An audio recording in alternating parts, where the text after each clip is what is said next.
Hello, my name is Michelle. I'm at the Portland Public Library in Portland, Maine in the Children's Room, and I'm so happy you've joined me today for PPL Learns. Today we're going to learn about the world's foremost expert on chimpanzees, Jane Goodall. I have a book about her life called The Watcher, Jane Goodall's Life with the Chimps, written by Jeanette Winter and published by Schwartz Wade Books in New York. The Watcher. Jane, where are you? Jane, can you hear me? Everyone had been searching for hours and hours looking for little Valerie Jane Goodall.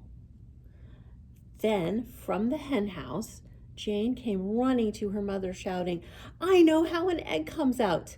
At 5 years old, Jane was already a watcher. Jane watched all the animals in her world, big and small. Earthworms, insects, birds, cats, dogs, and horses.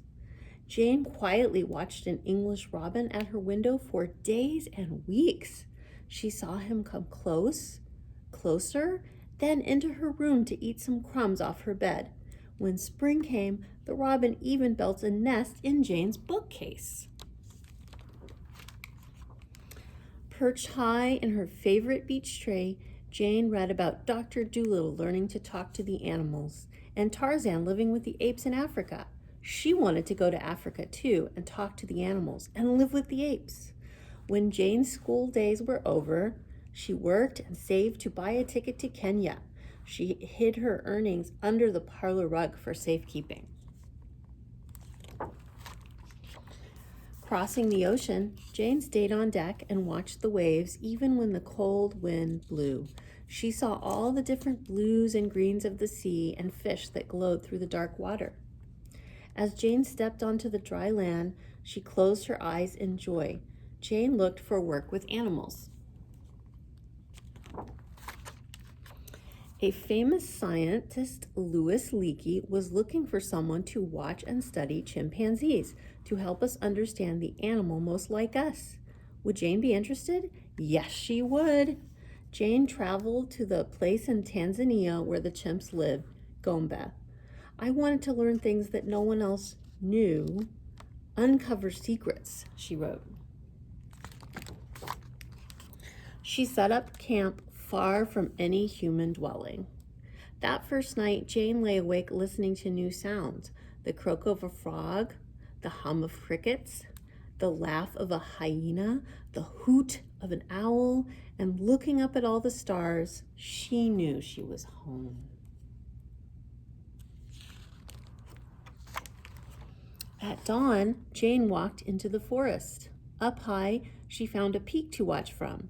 Every day, she climbed to the peak to look for the chimps. But though she could hear their pant-hoot calls to one another, she didn't see them. Jane walked down into the forest, hoping a chimp would appear. Still, the cautious chimps stayed hidden. Secretly, they watched Jane. "When will I see a chimp?" she wondered.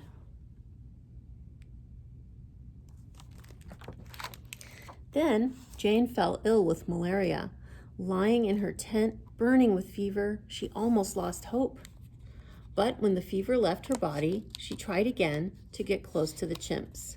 More weeks and months passed, till one day, the chimps let Jane see them. She stayed in the background, never hid, acted uninterested, and quietly watched. Now Jane watched every day, all day, even huddled in the rain. She saw the chimps accept the rains, not look for shelter as we do. She kept notes about it all. "You have to be patient if you want to learn about animals," she wrote. Some nights, Jane even slept on the peak to be near the tree where the chimps were sleeping. She woke at dawn and saw them slowly rise from their nests, sit for a spell, then go off to find food. Jane named the chimps To her, each one was different, just like us. A gray-bearded chimp was the first to approach Jane. She named him David Graybeard. David Graybeard he has taken bananas from my hand. So gently, no snatching, she wrote. David Graybeard let Jane come close. She watched him shape a stick into a tool to dig for termites. Before this, nobody knew that wild animals made tools. She watched David Graybeard eat meat. Before this, everybody thought chimps ate only plants. And because David Graybeard trusted Jane, now the other chimps let Jane come close too. Chimps all around me, what a day. Chimps near, chimps far, old men, young men, ladies, children, babies, teenagers, the lot, she wrote. Jane watched the chimps when they were happy, and she saw them hold hands and hug and kiss and laugh, just like us. Jane watched the chimps when they were angry or scared and their hair stood on end. She saw them swagger and throw tantrums and kept out of the way. Jane watched the chimps at the Cacomba waterfall, leaping and swinging in awe and wonder at the tumbling water.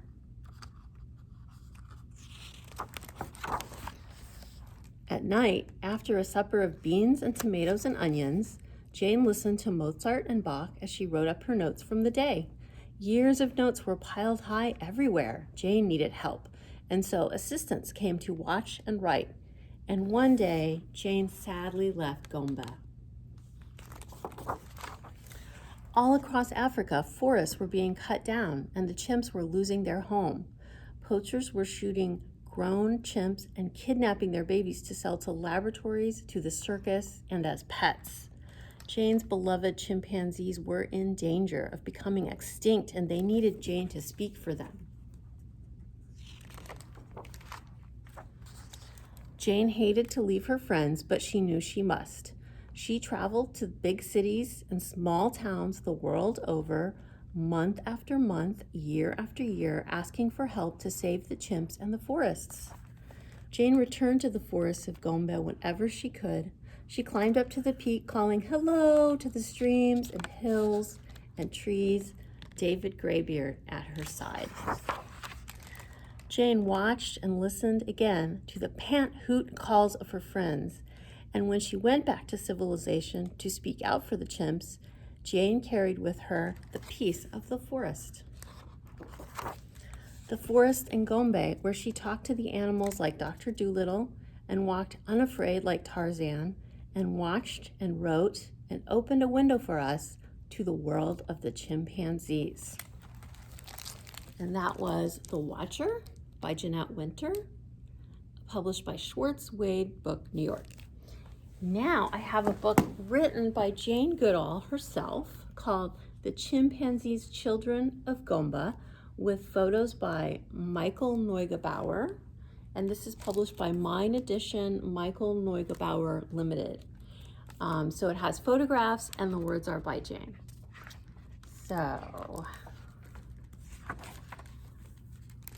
I began studying the chimpanzees of Gombe National Park in Tanzania way back in 1960. At the beginning, I was usually alone in the forest. The chimpanzees were shy and ran off whenever they saw me. But at last, they got used to me and to the students and field staff who came to help collect information. The community we studied has always had about 50 individuals, and every chimpanzee has his or her own personality, just like us. In fact, they are like us in so many ways. They can be violent and aggressive, but mostly they are peaceful, and if they do fight, they usually make up quickly.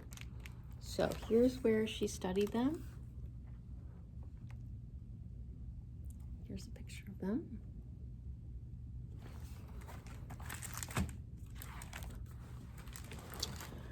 When friendly chimpanzees meet, they often kiss, just like we do. Fifi's infant Ferdinand is trying to reach Gremlin to give her a kiss as well. let me introduce you to some very special chimps, the F family and the G family. Left to right in front are Ferdinand, Gaia, and Galahad. Behind, Gremlin, Fifi, and Faustino. They spend a lot of time together and their children are great playmates. These are just 2 of the 5 families at Gomba with 2 or more young children. They're the 2 I know best. Sons and daughters spend a lot of time with their mothers, even when they're quite grown up, and they can live to be 60 years or more.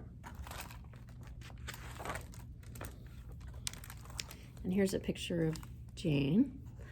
This is one of Fifi's children with her first baby. I always love watching mothers and their families. In chimp society, there are good mothers and not so good mothers. It's the same for us, and I was lucky. I had a wonderful mother. For the first 3 months of their lives, chimps' babies are always clinging to their mother's hair. Right from the start, they can hold on tight with their strong little fingers. At first, they cling on underneath when their mother is traveling, and when they are about 5 months old, they start riding on her back, and they start to walk just a few steps at about the same time.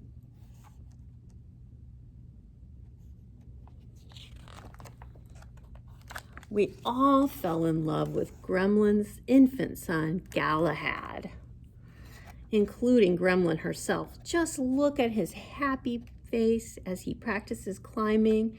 He begins to do acrobatics, but still keeps close to his mother, and she spends a lot of time playing with him.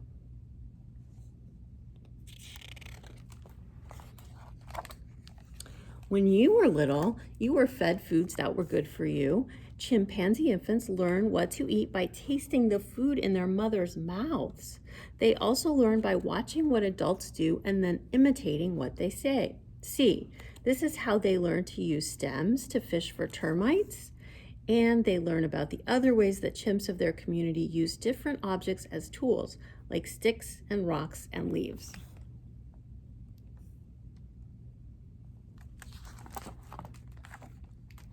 If we listen carefully, we shall hear Ferdinand softly whimpering. He is trying to persuade Mother Fifi to move on. Mom, I want to go. Finally, she gives in, but she looks tired, don't you think?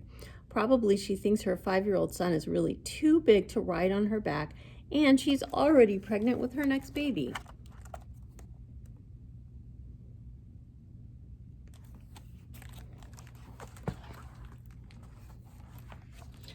I absolutely love to watch chimpanzee youngsters playing together.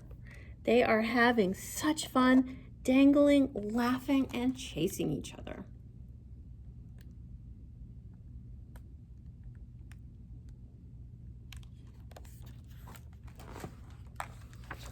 Round and round a tree, round and round, Mom. Wouldn't you like to join in?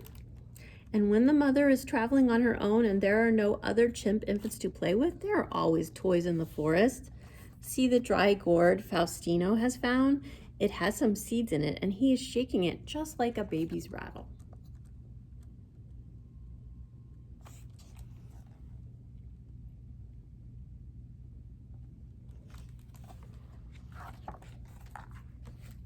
When my son, nicknamed Grub, was small, he played with the children of the Tanzanian staff, and when I watched them, I could see how they behaved so much like the chimpanzee children I knew so well. In fact, chimpanzees are more like us than any other living creature. They love and care for each other, squabble and make it up with hugging, and beg for food with outstretched hand.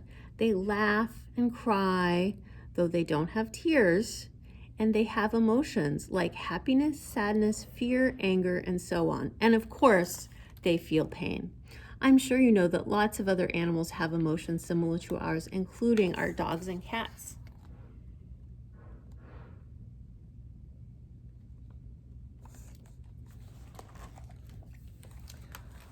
We must be very quiet. Shh. And see up there high in the trees?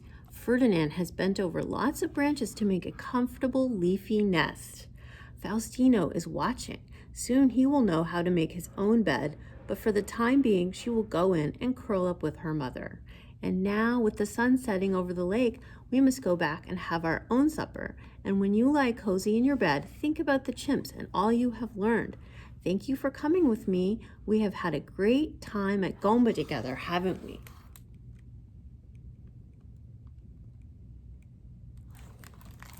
And thank you for joining me today for PPL Learns. We just read parts of Jane Goodall's The Chimpanzee Children of Gomba with photos by Michael Neugebauer, published by Mine Edition. I'm Michelle at the Portland Public Library in Portland, Maine, and I'll see you next time.